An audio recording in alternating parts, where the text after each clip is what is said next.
Fuck you! You suck! Parang vacuum! Ang bata, palabas mo parang cartoons! Kaya sige, mag-wordplay ka!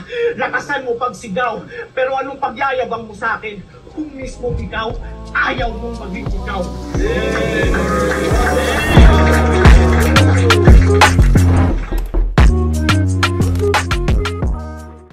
Yo, ako si Zaki at ito na naman ang bagong episode ng Zaki Reacts. Ito na naman ay battle mo na, bars mo na, react mo pa. Zaki versus Poison. Ang dami kasi nagsasabi na isa to sa best battle ko, best performance ko. Na feeling ko rin naman, isa rin naman to sa pinakamaganda talaga. Kaya dahil may parating akong battle ngayon, kailangan ko ng energy at ng gasolina, ng motivation. Kaya ito, papanoorin ko yung sarili ko. Ilang years na ba itong battle na to? 1 year ago. 1 year ago lang pala to eh. Ito ata yung second round ng tournament. First round ko kay Mastafit na halos parang chamba lang. Kumbaga underprepared ako kay Mastafit. Zaki got the coin toss. Put it in there, heads or tails. Heads! Who goes first? Alright. Poison 13 won the coin toss. It's gonna be on Zaki. Action! Si Poison 13! Inong yun, no? Halatang kabado, no? Angat na sa buhay. Financially stable. Kaya maraming naiinspira. Mahusay mag-budget. Wala siyang expenses. Kasi palaging nakikitira. Booking na ang galawan sa kaibigan kukunik. Sleepover lang usapan, biglang di na uuwi. Isipin. Sleepover lang usapan, biglang di na uuwi. May nakilala na ba kayong gano'n? May tropa ba kayong gano'n na, uy, patulog muna ako dyan. Ngayong ano lang, tapos biglang, di na umuwi. Nagagalit pa pag pinaalis mo. Maangas kang battler, may malawak na fanbase, napakadami mo ng bars pero wala kang apartment. Di mo pa na-experience magka-landlord. Walang dignidad na fake MC, kaya iba ibig sabihin pag sinabi kong you're living in my head, rent-free. Yung buong scheme na yun na wala siyang bahay, wala siyang... Nanggaling lang yun sa isang angle na magkasama sila ni Slack One sa isang bahay. Parang naghahati ata sila ng bills ng ganun. So, di ko alam kung nakikitira ba sila or what. Basta isang angle lang na ganun. O baga nagdugtong-dugtong na yung rent-free... kung ano-anong bars na. Ganun lang naman sa battle rap eh. May malaman kang isang maliit na info. Magbibuild ka na ng kung ano-anong jokes around that single info or angle. Parang ganun lang. Pinakawak! Huwag kang feeling na important!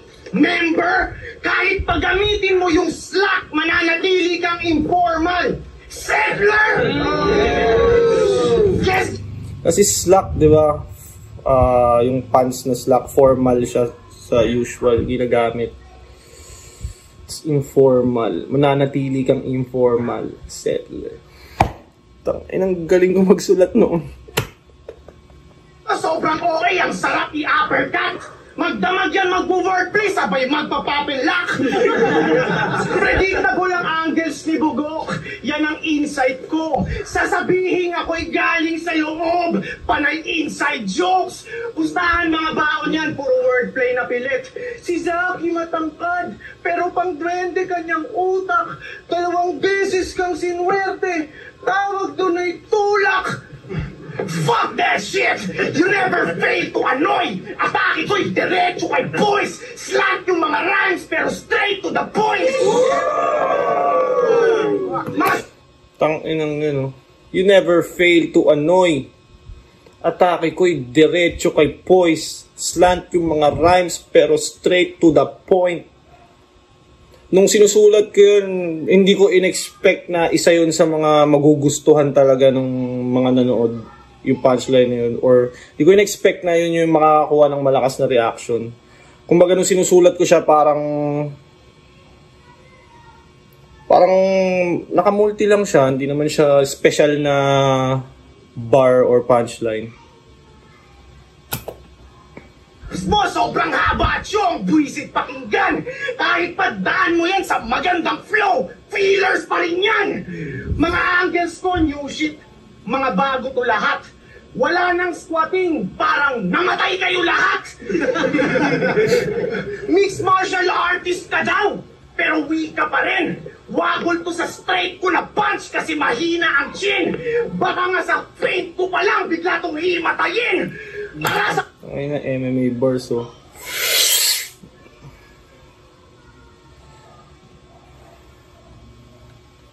Ang chin, baka nga sa feint ko pa lang bigla tong himatayin.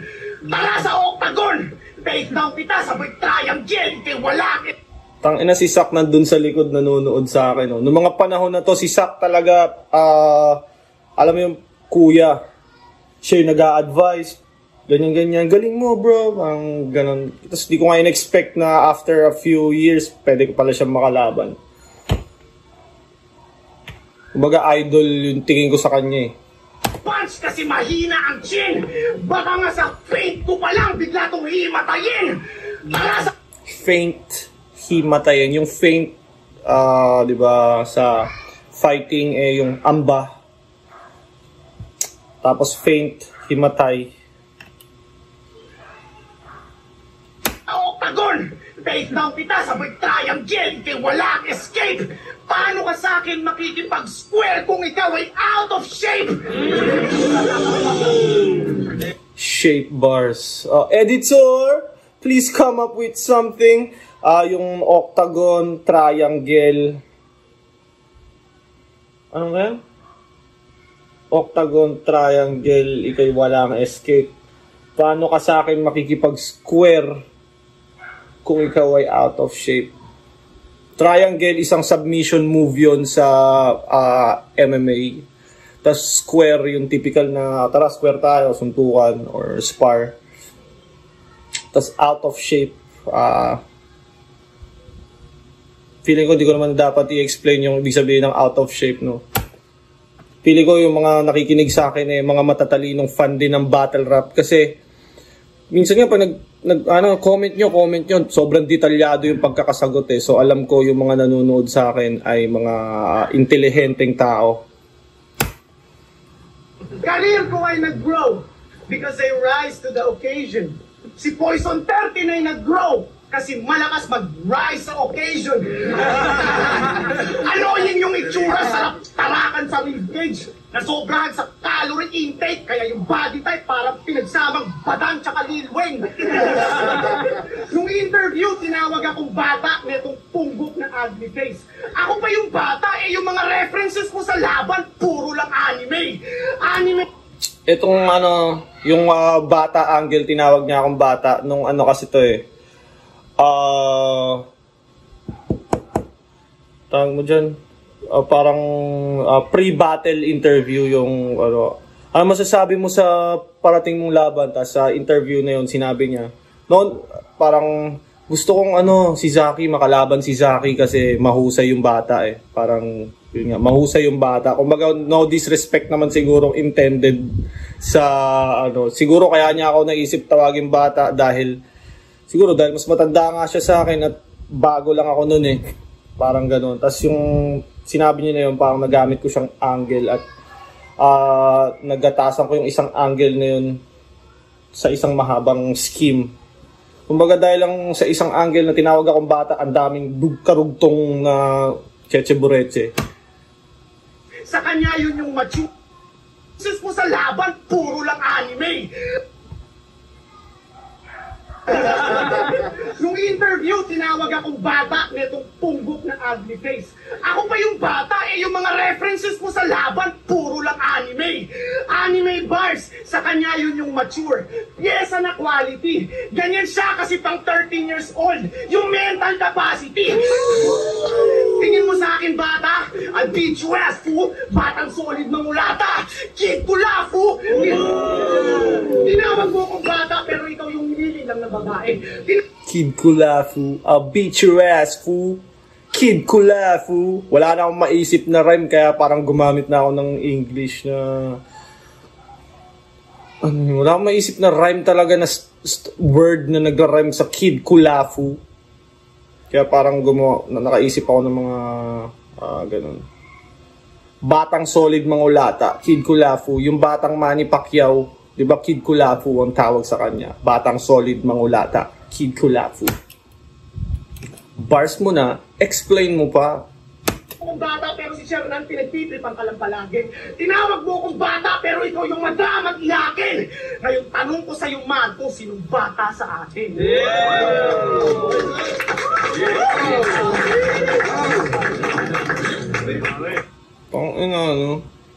Okay yung, kumbaga yung angle na isang simpleng angle, pag nasa zone ka magsulat, kumbaga pwede mo siyang ma-convert ito kumbaga ang dami mong pwedeng sabihin sa isang bagay eh.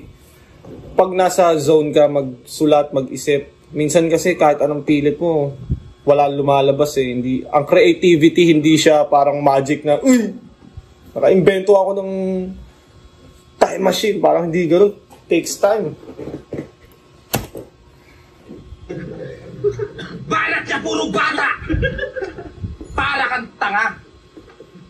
Sinabi mo redundant. Sa estilo mo. Kasi delivery lang nagdadala. Redundant.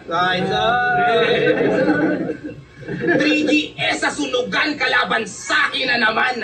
Pagtapos ko sa RH, bigla ka sa akin ng laban. Nagmistulan akong alcoholic sa ginanapan. Pwes taob lang din to sa akin, parang sake sa Japan. Simpleng tubig. Sake. Alak yun eh. Alak sa type of alcoholic beverage from Japan. Di pa ako nakakatikim nun. Ano yung sake? Sake. Balik tayo sa bakit. Bigla lang ang sinalubong mo, tsunami. Mangingibabaw kahit palalim mo pang muruami. Kung yung judges at yung crowd ang bet nila puro saki, pagtapos nito may bangkay, di yan Kurosaki. Pag ito... Yung talaga bangkay, tangina talaga ng mga aso na to. Ingay ang puta. Hoy! Nag-explain ako ng bars, hoy! Basta, yung bangkay na yung alam ko, Bleach. Sa Bleach yun. Na anime din. Bleach. Oo. Hindi ko lang alam kung anong yung bangkay parang power niya ata yun. Basta yun yung pagkakaintindi ko sa Kurosaki bangkay. Mo wala kang bars na makikita. Manggagago, manlalait, mandadamay, maninira. Tinalo mo si M-Site, Romano, Likram, pambihira. So, anong pakiramdam na tumalo ng mahihina? Anong sasabihin mo sa akin? Kinantot mo asawa ko at dinala mo sa mot-mot? Mahirap lang kami tapos yung nanay ko pok-pok. Basura. Yun sinabi ni Poison na ganun yung mga panlalait din na typical ko ring sinasabi talaga eh. Kung ganun, medyo ganun nga rin talaga ako mga insulto ng Battle MC.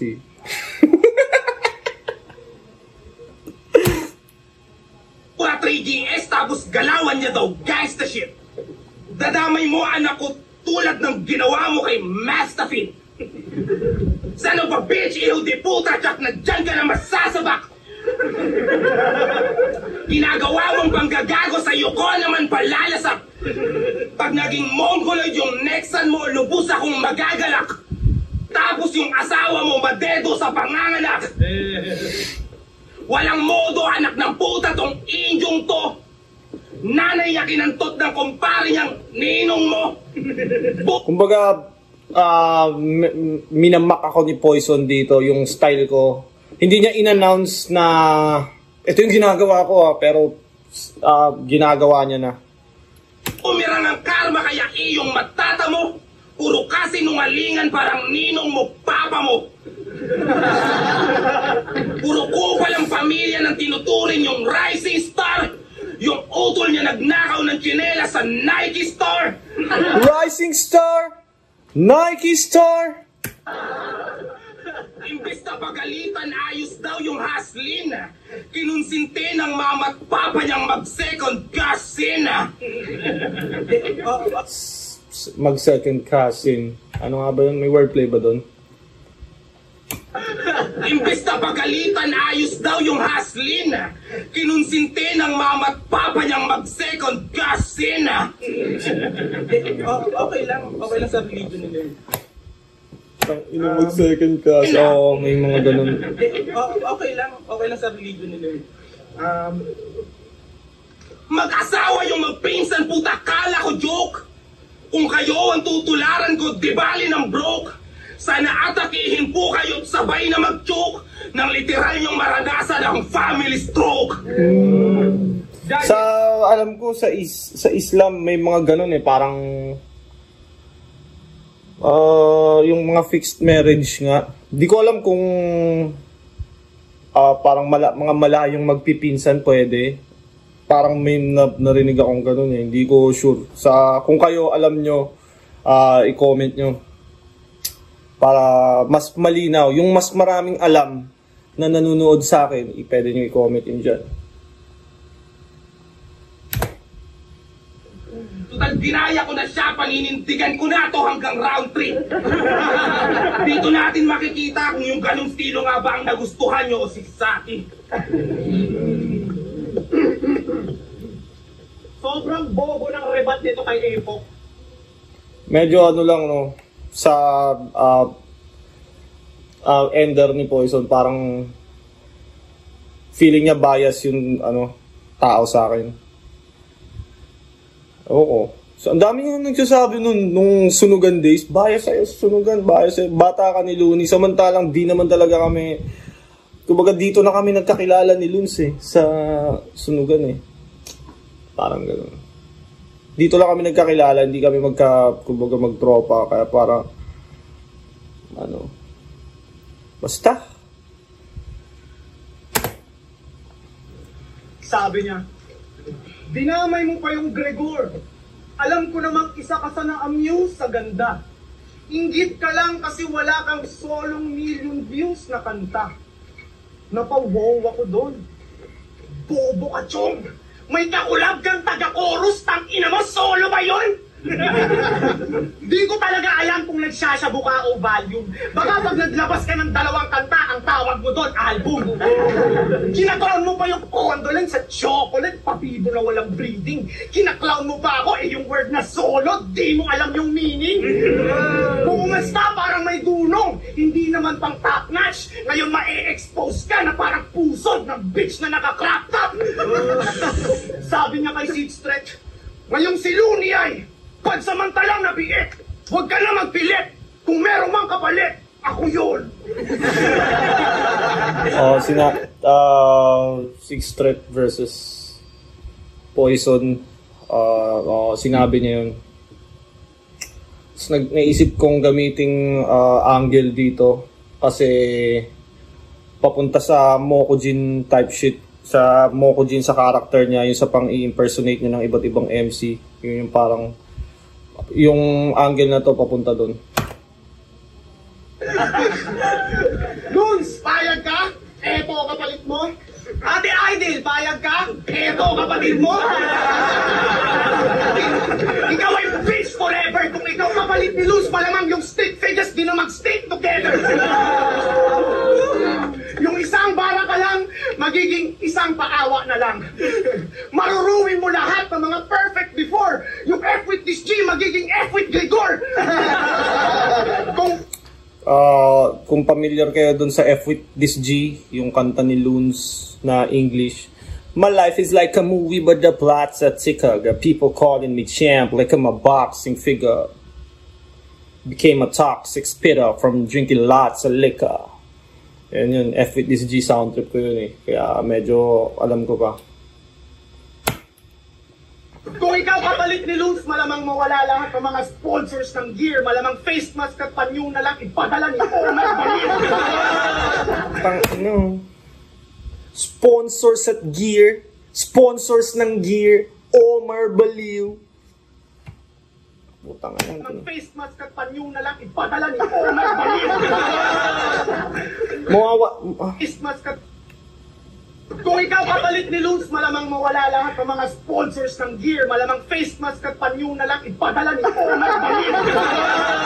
Yung sponsors ng gear, Omar Baliw, parang di naman talaga siya magka-rhyme pag solo eh. Pero pag pinosisyon mo na siya sa tamang pagbigkas, magagawa mo. Ako nagawa ko nun. Kahit anong gawin mo, hindi magiging ikaw si Lonnie. Kung mag-isa ka sa buhay, tangina mo, ikaw si Lonely. Kung mapapansin nyo, laging gusto niya maging ibang tao. Ganyan siya kasi nung bata siya, inapi siya at saka minaltrato. Refleksyon ng pagkatao mo yung style mong low class. Deep inside, sira ka na parang palyadong organs. Nagdi-disguise Style mong low class, palyadong organs. Nagdi-disguise at nanggagaya niya yung style ng Boblax. Kaya ginagawa niya yan kasi gusto niya matakasan mga childhood traumas. Yung wag mo pagkatao, pilit Tangina mo. Nagsimula sa ginagaya niya si Looney. Mula dun sa angle na ginagaya niya si Looney or gusto niya maging kapalit ni Looney, naglagay muna ako ng ilang jokes dun sa angle na yon bago ako tumawid dito sa parang, kung mapapansin nyo, laging gusto niya maging ibang tao. Parang tinutumbo ko na yung mayroon kasi ako pinaniniwalaan na yung mga angles dapat medyo magkakadugtong. Kunyari, gaya-gaya siya kay Looney. O ba't siya ganun? Parang ganun eh, parang dugtong-dugtong yung parang yung kasi pag nag-angle ka, kunyari, Moko Jean. Ina-angle mo siyang Moko Jean, angle mo Moko Jean, tapos biglang tatalon ka na lang sa ibang angle naman, ang layo. Biglang pamilya naman, parang bridge na angles. Anong mimicry? Mga childhood traumas na parang palyadong organs. Nagdi-disguise at nanggagaya niya yung style ng Boblax. Kaya ginagawa niya yan kasi gusto niya matakasan mga childhood traumas. Yung wag mo pagkatao, pilit nagtatakpan ng mimicry. Mahusay ka sa enders pero di mo ma-end yung dinadanas ko na misery. Irrelevant, sensitive bitch. Desperate, mentally weak. Di ka master of all styles. Ikay putapeteng identity thief. Kaya please, di mo pa... Lupit ko noon, putang ina. Ang lupit ko 1 year ago. Kaya, ikaw si Mystic. Bitch na manggagaya. Kaya fuck you. You suck parang vacuum. Pambata palabas mo parang cartoons. Kaya sige, mag-wordplay ka. Lakasan mo pagsigaw. Pero anong pagyayabang mo sa akin kung mismo ikaw ayaw mong maging ikaw?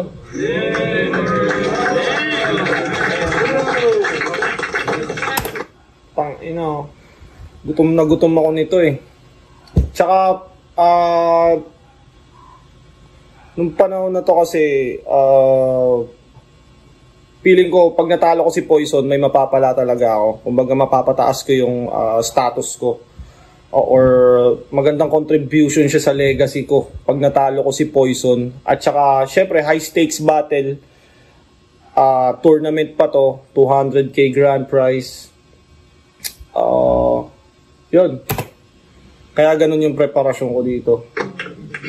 Sabi niya sa isang laban... Tsaka feeling ko mas effective talaga ako sa ganito, yung close room. Kasi walang boom mic eh. Pag boom mic kasi,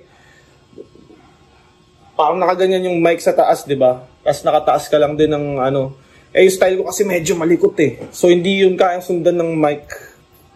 Feeling ko lang nagiging problema ko siya sa big stage.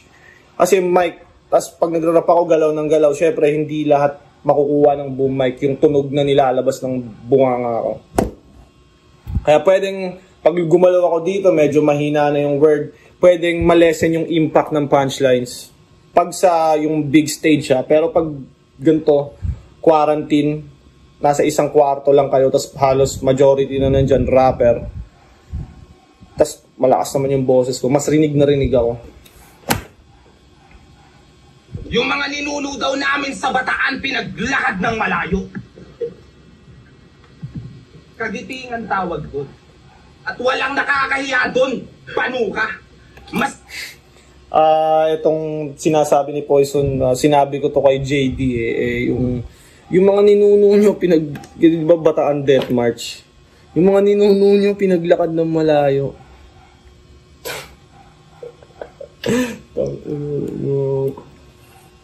Salbahing thoughts. Ang mga battle rapper, no, siguro pinakasalbahing nakakaisip na mga jokes, mga insulto, battle rapper na talaga. Kasi may mga ibang battle rapper din akong nakikilala na iba rin sila manlait eh. Iba sila mag-joke, iba yung humor nila. Pero ganun din sila, mapanghusga rin sila mga tao. Mga ganun yung mga battle rapper. Kaya yung Pasig kasi yung ilog nyo ginawa nyong tabunan ng basura. Si Marcos na yung presidente, kaya meron akong maiyayabang.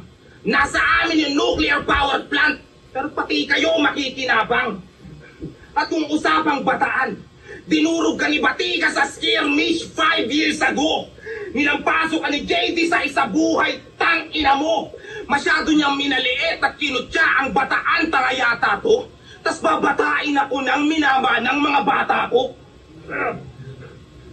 Kung paborito ka dito, doon, wala kang magagago. Ano ko lang doon sa angle na yun, yung kay Batikas 5 years ago. Parang, alam ko promo battle lang yun eh. Parang battle siya na for fun lang.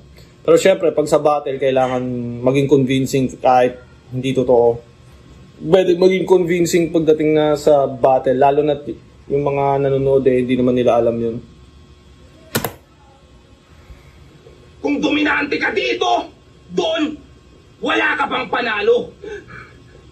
Kung dominante ka dito, doon, wala ka pang panalo. Kaya tama na ang luto issue, di na para maghimagsik. Dahil kung mabagsik ka dito, doon, para ang si Bagsik, dakilang talunan, maingat batukan, di ba kayo? Isa rin yung sinabi niya na dito masyado ka mabagsik, doon para kang si Bagsik.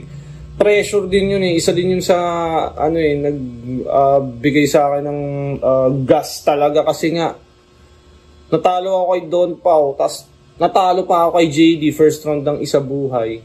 Tapos next na battle ko si Mastafit. Tapos parang kumbaga gahibla lang, kumbaga pwede pa ako talaga matalo nung kay Mastafit. So parang fucked up yung mga nangyari. 3 straight losses. Tapos ito si Poison. Parang si Poison yung napagbuntungan ng gutom kong makabawi. Yung magkaporte, mga empleyado na sa battle nagiging matapobre. Huwag kang mag-inaso! Sarap mong gulpihin hanggang magingalo!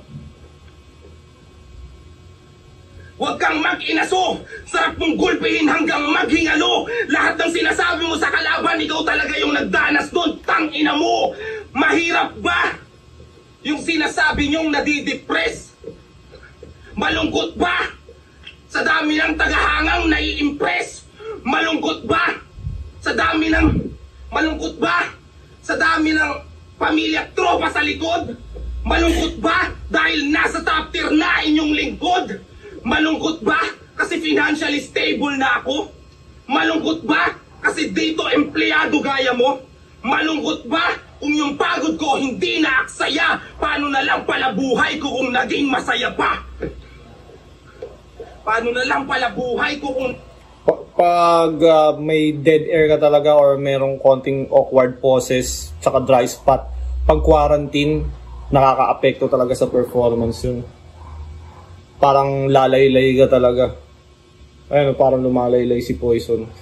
Parang nakakasira ng performance talaga yung yung mga awkward silence.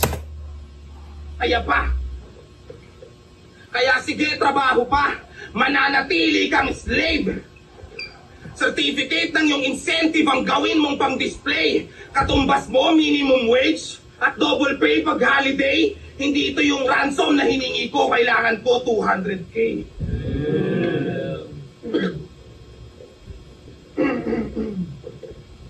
Sila na ulit ni Patricia.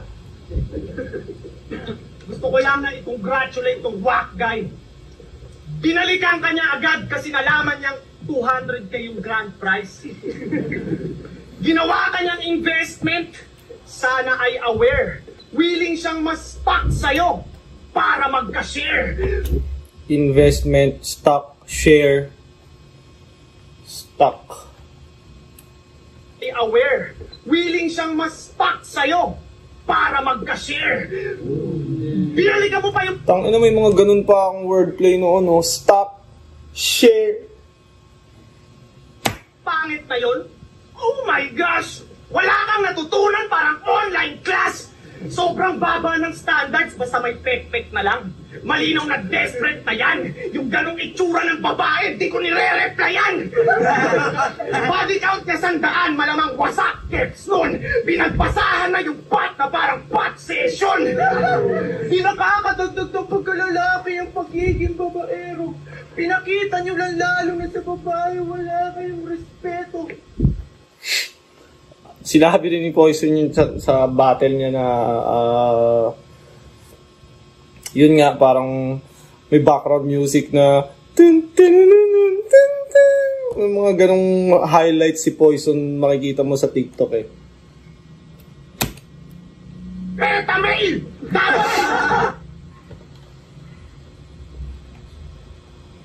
Ay, wala kayong respeto. Beta male!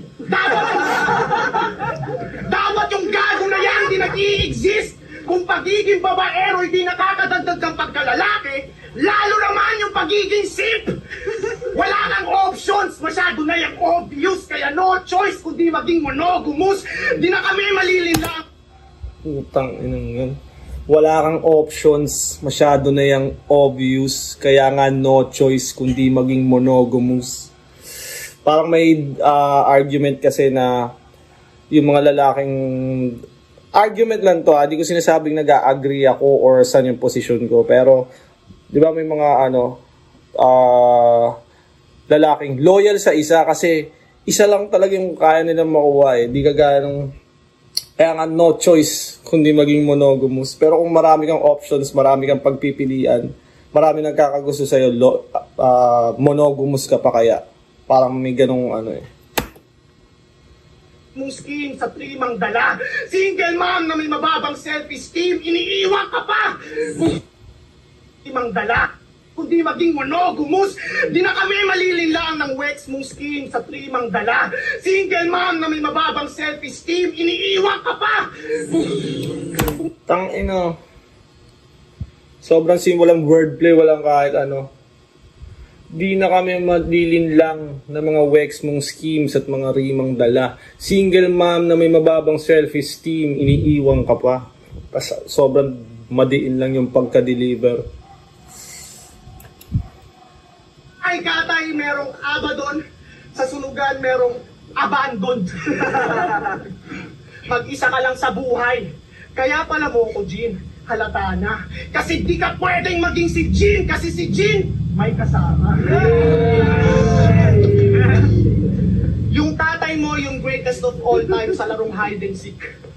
Di mo pa rin mahanap hanggang ngayon yung AirPods mo. Kahit hanap ka ng hanap, parang where's Waldo? Tangina mo.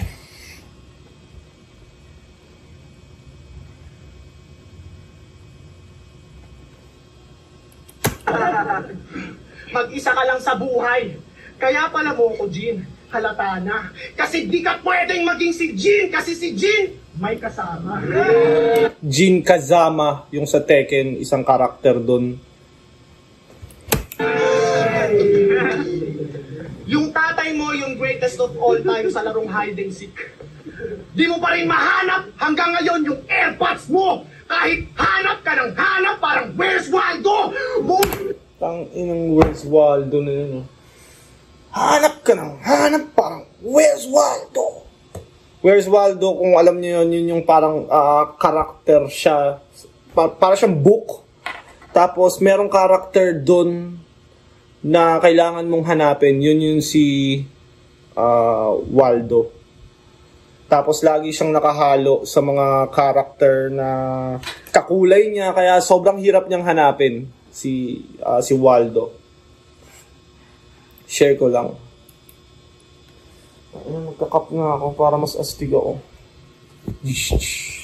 Tang ina, underrated. Back to the ball game. Editor, pwede bang ito ang thumbnail ko? Ganto yung thumbnail ko para astig ako sa ano. Ganyan. Ang buhay mo'y punong-puno ka lang ng pain at hatred. Di mo na makikita tatay mo kahit tulungan ka ng KMJS. Tang inang rhymes ko noon, no? Pain at hatred, KMJS. Tang nagiging magka-rhyme pagka nasa flow siya, eh. Di mo na makikita tatay mo kahit tulungan ka ng KMJS. Aldo, buong buhay mo'y punong-puno ka lang ng pain at hatred. Di mo na makikita tatay mo kahit tulungan ka ng KMJS. Di na mawawala. Sakit na bitbit kahit maglaseng, mag-inject, nagkaroon ka ng mental problems dahil sa parental neglect. Suicidal na iyakin. Gusto niya ang kanyang buhay ma-end. Yung paglaban niya sa akin, isa yan sa kanyang suicide attempt. Buhay ma-end, suicide attempt. Awa madalas para mag-game convincing. Nagka-fame sa bitching. Lame yung way of thinking sa game na to. You always play the victim. Galing ko mag-rap 1 year ago. Putang ina. Kailangan ko maging ganito ulit ngayon. Tang inang yan, pag hindi ko nabalik to, tang ina. Gusto niya ay kaawaan siya kasi na-hurt yung feelings. Sige, kung gusto mo ng awa, ito'y mercy killing. Nung ako nagka-problema, nagkaroon pa ng grit. Nung ikaw nagka-problema, lalo kang naging bitch.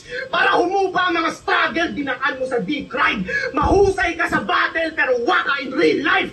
Ako'y rookie, mataas level. Good shit, malakas presence. Kaya lugi na sa akin tong uhugin na walang parents. At kahit pa magaling ka sa kanilang paningin, katumbas mo ay jail box, wala ka pa rin karapatan maghangin kasi wala kang air box. Sige. Wala ka pa rin karapatan maghangin kasi wala kang airpods. Okay na sana yung boom battle, eh. Kumbaga, proud na ako, may sinabi pa akong ganun. Para sa akin, bad line yun. Bad line. Kay Arik ko na sa pagja-judge ng kumbaga tinitingnan, nag-judge si Arik sa battle namin ni Pistolero. Kasali yun na may mga bad line nga daw. Kumbaga kinukuha nila yung pinupuntusan yung mga magagandang punchline, tapos yung mga bad line tinitingnan din yun ng judge o tinitingnan din ni Arik yun, yung mga bad line. Para sa akin yung AirPods bad line yun, parang sobrang ina mo, ba't mo sinabi yun? Pero yun na nga, nakalusot dahil I don't know. Kaya ikaw na yung mas experienced na battler, fine. Pero di ka pa rin nakaka-experience ng father time.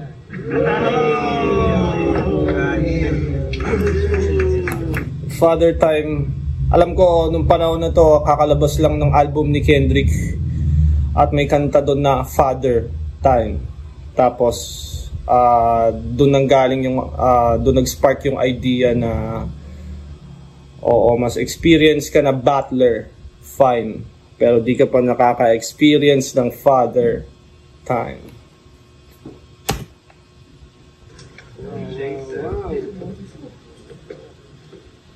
Sabi niya kay JD, wala daw makakaputol ng kanyang winning streak. Mr. Mandokdok, are you thinking straight? Sarap mong balunukin ang bote ng Minute Maid. Dahil nagkamali siya sa winning streak, palulunukin mo siya ng bote ng Minute Maid. Wow! Eh di ikaw na yung feeling great pero ang labo pa rin pakinggan, parang binging walang hearing aid, halatang di pinaglaanan ng oras. Kaya pala Minute Maid. Kung tugmaan lang sa akin, please wag palunukin ng bote ng Minute Maid. Nung kay laban ko kay JD, sinabi ko yun palunukin ng bote ng Minute Maid. Medyo di nga rin ganun kaganda. Bad line. Parang ganun. Kaya pala, Minute Maid! Kung tugmaan lang sa akin, please wag ako, pwede pabor? Yung hangin ko bang habag at hangin mo, ventilador? Kung pukpukan gusto mo, katumbas ko, ventilator. Babasagin ko sa ulo mo, bote ng Minute Maid, tang ina ka. Puro lait ka na nga lang, ganyan ka ba? Puro lait ka na nga lang, ganyan ka ba tumugma? Abay, kagaling mo. Sa bagay, kung di ako magaling mag-rhyme, ganyan din gagawin ko. Kaya paano mo nasabi na yan ang bagong kilalang meta? Kung si Jonas at Mastafit yan ay ginawang kwela, ni minsan di yan naging meta, wag ang tatanga-tanga. Kaya bumenta yan dahil ginawang katawa-tawa. Kaya ginaya din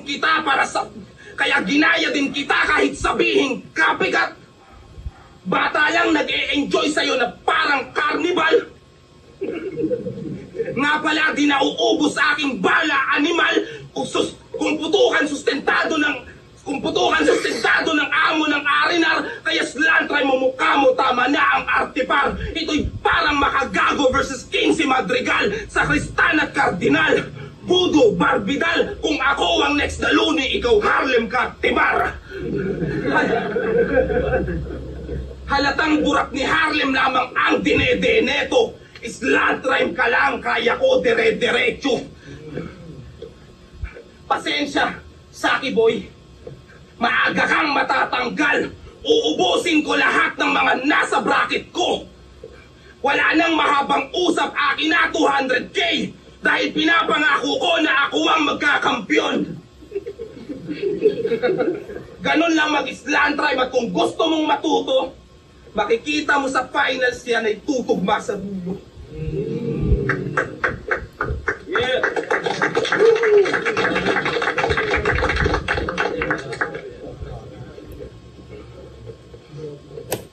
Feeling ko ang hina ni Poise dito, hindi ganun ka... Siguro feeling niya dahil galing nga ako sa sunod-sunod na talo, enough na yung hindi niya ako masyadong or hindi ganun katodo yung performance niya, pati material. Pero so far, good battle naman. Syempre alam ko yung resulta nitong laban na to. Yun. 1 year ago, tangina. Dami nagsasabi na ito yung best performance ko.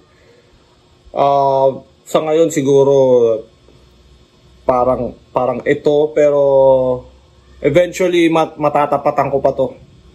Pili ko matatapatan ko pa to kasi posible namang wala na akong may pakitang magandang performance. Kailangan ko lang makapaghanda ng sobrang 100% focus para ma-achieve ko to ulit. Kasi nung panahon na to, kumbaga wala pang masyado mga inaasikaso ngayon, dami na Dati rap lang Rap lang, tangina mambabadi bag lang, yun lang Ngayon, iba na ang dami ng cheche-bureche, you know? Kaya yun, dami ko naman kinuwento, pero nandyan naman kayo, may nanonood pa rin sa akin. Shout out sa Baby Jack Apparel, supportahan nyo yan yung merch ko, may parating akong bagong design. May laban ako versus Young One, July 6 sa Tansa Cavite, Bacoor. Manood kayo nyan. At yun, maraming salamat sa patuloy na panonood. Mag-comment kayo, mag-subscribe kayo sa channel ko, at i-share nyo to sa tropa ko. Sa tropa nyo, I mean. Yun, maraming salamat. Goodbye!